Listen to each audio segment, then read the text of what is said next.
Understand what you're investing in. It's just like any other product. If you're going to buy something, understand what you're buying. And make sure that if you have a question, if you don't understand it, or if there's something that just doesn't seem right, feel free to pick up the phone and call your local regulator and ask them, hey, listen, I have this investment. I've been told about this opportunity. What can you tell me about it? And then also, what can you tell me about this individual who's asking me to invest? Even if that regulator doesn't cover that particular investment, very likely they're going to point you in the right direction so you can find out more information before you invest. Be an informed consumer. That is my message.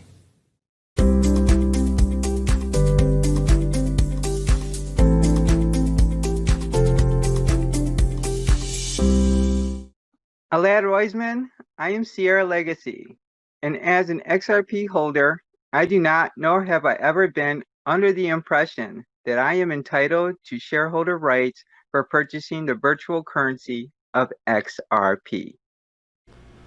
Elad Roisman, as an XRP holder, I do not nor have I ever been under the impression that I am entitled to shareholder rights for purchasing the virtual currency XRP. As an XRP holder, I do not, nor have I ever been under the impression that I am entitled to shareholder rights for purchasing the virtual currency XRP. Elad Roisman. Dear Mr. Elad Roisman, as an XRP holder, I do not, nor have I ever been under the impression that I am entitled to shareholder rights for purchasing the virtual currency XRP.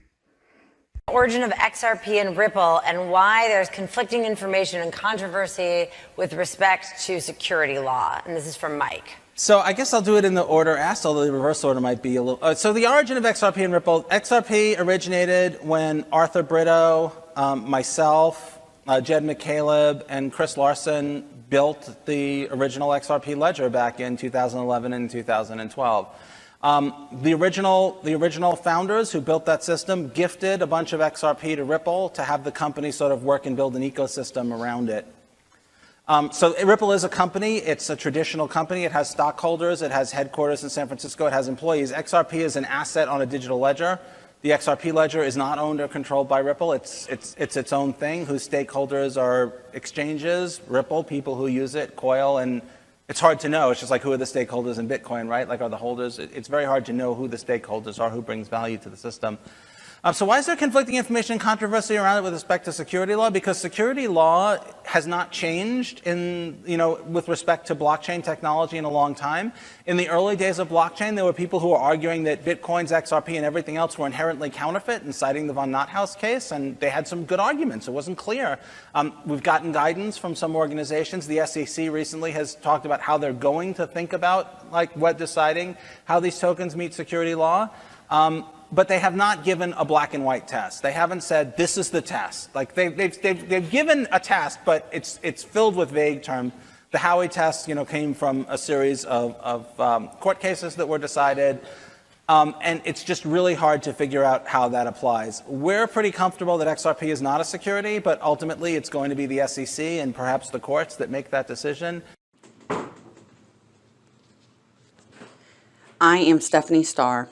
Elad Roisman, as an XRP holder, I do not, nor have I ever been, under the impression that I am entitled to shareholder rights for purchasing the virtual currency XRP. Hello, I am XR Plumber.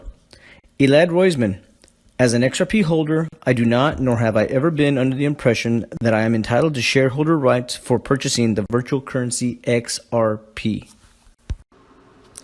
Elad Roisman, as an XRP holder, I do not, nor have I ever been under the impression that I am entitled to shareholder rights for purchasing the virtual currency XRP.